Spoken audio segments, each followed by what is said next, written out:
Ketika saya bertutup mata, saya melihat cahaya dari atas saya yang begitu terang. Saya ingat sampai saat ini, cahayanya itu begitu terang dan tangannya itu begitu besar. Ada lubang di tangannya sini yang mengarah kepada kepala saya. Sampai saat ini saya kalau teringat hal itu first time saya ketemu dengan Tuhan.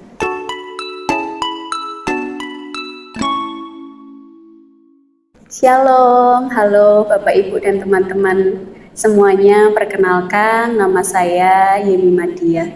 Yemima itu nama Tuhan yang Tuhan berikan kepada saya, dan nama yang orang tua saya berikan itu Dia. Saya mau bersaksi bagaimana saya dulu adalah seorang Muslim, wanita Muslim yang sekarang menjadi hamba Tuhan, di mana saat itu Tuhan itu begitu baik dalam hidup saya. Ketika pertama saya itu menjadi seorang Islam, wanita Islam itu, saya saat itu bekerja di sebuah dealer sepeda motor. Nah, di situ suatu hari saya kan sedang dalam problem masalah dalam hidup saya. Nah, dengan mantan masa lalu saya. Saat itu dia juga seorang Nasrani, tetapi Tuhan bukakan dengan keadaan dia yang ternyata tidak baik. Saya berpacaran 4 tahun. Suatu ketika saya tuh menangis, tapi saya tidak sholat. Walaupun saya Islam, cuma saat itu posisinya saya tidak sholat.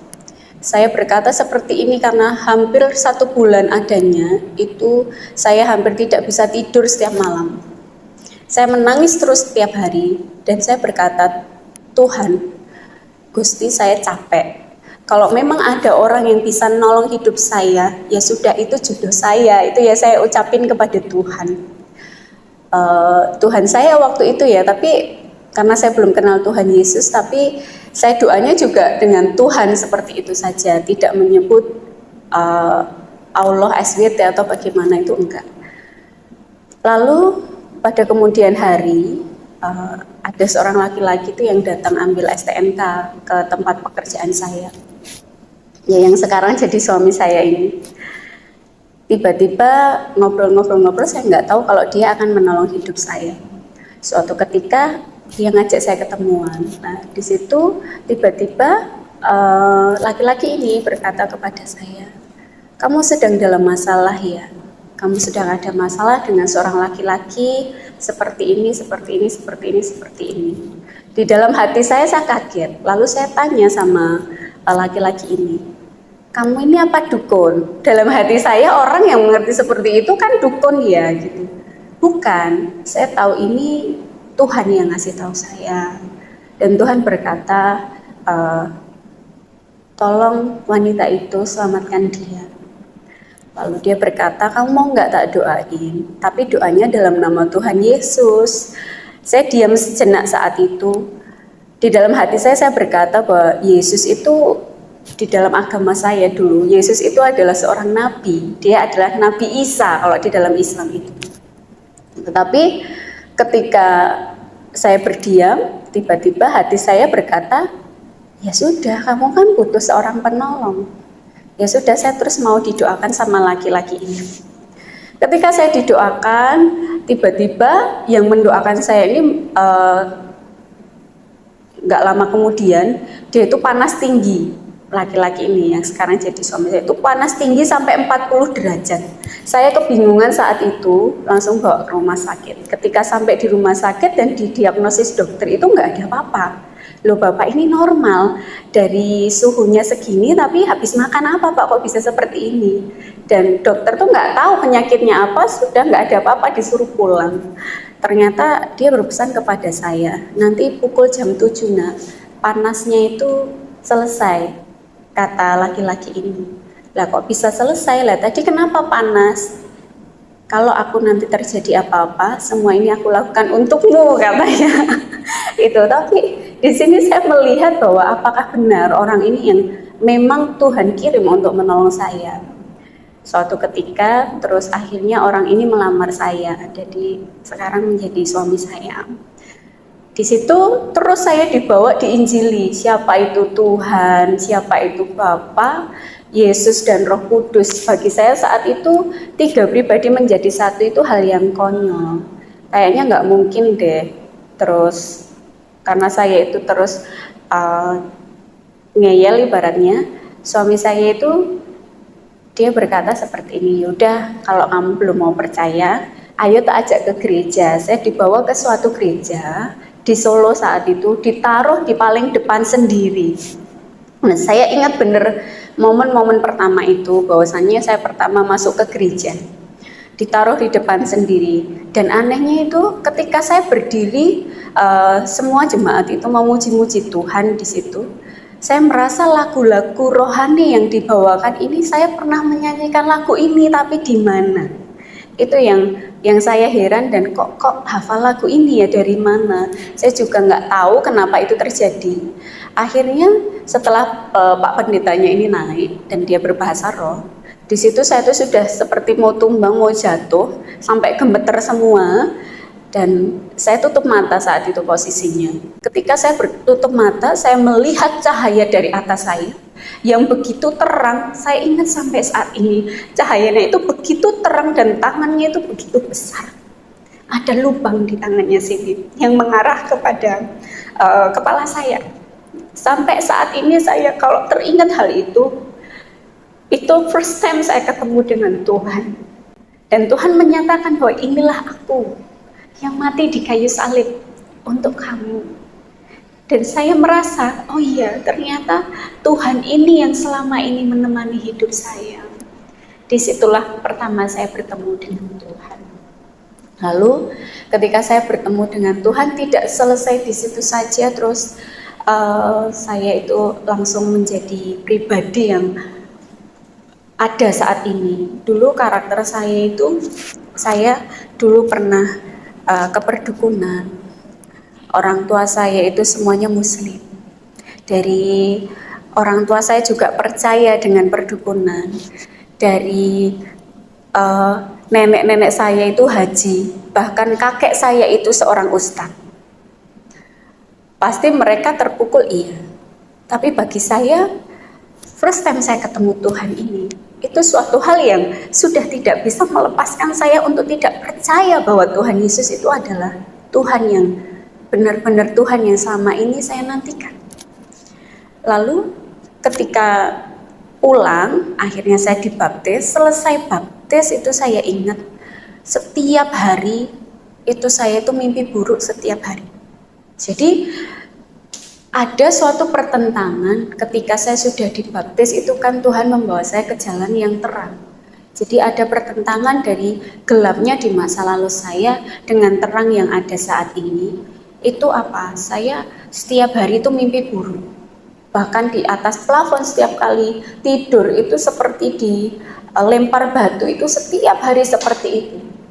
Terus di tembok itu juga seperti ada seseorang yang bermain kuda pakai pecut, kalau bahasa sini ya, cetar itu setiap hari. Bahkan saya mimpi buruk tentang suami saya, itu juga setiap hari seperti itu. Saya sampai nangis setiap hari, dan saya berkata, Tuhan, saya ini salah apa? Ampuni dosa saya. Suatu ketika suami saya ini dapat perkataan Tuhan, bawa istrimu ke suatu gereja yang ada di Klaten, bawa istrimu ke sana. Bertemu dengan pendeta yang namanya Ibu ini. Saya dibawa ke sana. Saya ingat saat itu ketika ke sana, tiba-tiba semuanya itu saya dikonseling. Dari semua akar kepahitan yang ada di masa lalu saya, terus di situ saya pernah melakukan apa saja di masa lalu saya, itu semua didoakan sama Ibu pendeta ini. Ketika saya didoakan, di situ saya mengalami muntah-muntah. Apakah cukup sekian? Saya tidak mimpi lagi. Belum. Sampai rumah pun tiap malam pun masih saja seperti itu. Sampai saya itu terbingung kenapa Tuhan ini terjadi dalam hidup saya. Yang ada tuh, kalau saya nggak kuat, mungkin saat ini saya bisa jadi nggak tahu seperti apa keadaan saya. Bisa saja saya menjadi orang yang depresi atau bagaimana, karena tiap hari itu mimpi buruk tentang suami saya, atau kalau nggak mimpi dikejar setan itu setiap hari. Jadi setelah itu tiba-tiba habis dari ibu pendeta ini, besoknya itu ada tim dari ibunya ini mendoakan saya datang ke sini. Ketika didoakan saya muntah-muntah lagi. Tidak habis di situ, besoknya lagi saya datang ke rumahnya, yang saya panggil sekarang Oma karena sudah seperti mama saya sendiri. Saya datang ke sana, tiba-tiba ketika didoakan itu, saya itu manifestasi, katanya ya, bagi yang mendoakan itu, saya itu manifestasi seperti macan, seperti itu. Seperti macan yang tangannya seperti ini menggenggam seperti ini. Memang ketika melakukan pelepasan seperti itu, badan saya itu rasanya itu sakit, seperti ditarik-tarik dalam satu kebaikan, satu roh yang tersebut. Jadi antara diri saya dan roh tersebut itu seperti bertarik-tarik. Jadi badan saya itu rasanya ketika didoakan itu selesai itu semuanya itu pegel, semuanya itu sakit gitu. Itu ada, saya ingat 3 bulan ada ini. Suatu ketika itu terakhir saya benar-benar dilepaskan itu, saya berdoa seperti ini sama Tuhan di tengah saya bergumul dengan setan ini. Ketika didoakan, saya berkata sama Tuhan, saya berdoa sama Tuhan seperti ini, Tuhan, kalau Engkau lepaskan saya dari kuasa roh jahat ini Tuhan, saya mau menghajar iblis, itu yang saya katakan kepada Tuhan.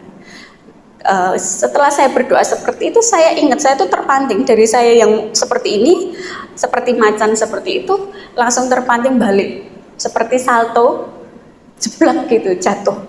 Dan di situ saya sadar, saya bangun. Ketika saya bangun itu saya duduk di tempat duduk ini dan Oma itu di sebelah saya. Habis itu kami mulai lagi penyembahan. Setelah mulai penyembahan, ada seorang ibu juga di depan saya ini. Saya ingat itu ada 2-3 orang ibu juga yang minta didoakan di depan saya. Ketika kami mulai penyembahan, tiba-tiba Tuhan itu perlihatkan kepada saya apa yang terjadi kepada ibu di depan ini. Ada roh di belakangnya, seperti ular itu. Tiba-tiba saya bisa melihat hal itu. Dan saya kaget itu pertama kali, Tuhan ini apa? Selesai penyembahan, saya tanya sama Oma samping saya ini, Oma, apakah ibu ini diganggu dengan roh yang seperti ini? Karena Oma ini juga punya karunia hal yang sama. Beliau diberi penglihatan sama Tuhan, juga bisa pengkusiran roh, juga menyembuhkan orang sakit seperti itu. Lalu Oma ini berkata bahwa, iya, kok kamu tahu? Apa kamu bisa melihatnya? Tidak tahu Oma, ini tiba-tiba saya bisa melihat hal itu ketika Tuhan izinkan saya melihat itu. Ketika tadi saya berkata saya mau menghajar iblis, Tuhan juga melakukan hal demikian. Ketika buang air kecil tuh yang ada tuh keluar sampai ari-ari segini besarnya itu semuanya keluar. Dan saya tanya sama Tuhan, Tuhan apakah ini sudah selesai? Nggak ada jawaban dari Tuhan. Saya terus berdoa, Tuhan tolong saya, Tuhan tolong saya. Tetapi yang terjadi adanya adalah saya dihantui perkataan, kamu itu mau mati, kamu itu mau mati, kamu itu mau mati, terus seperti itu.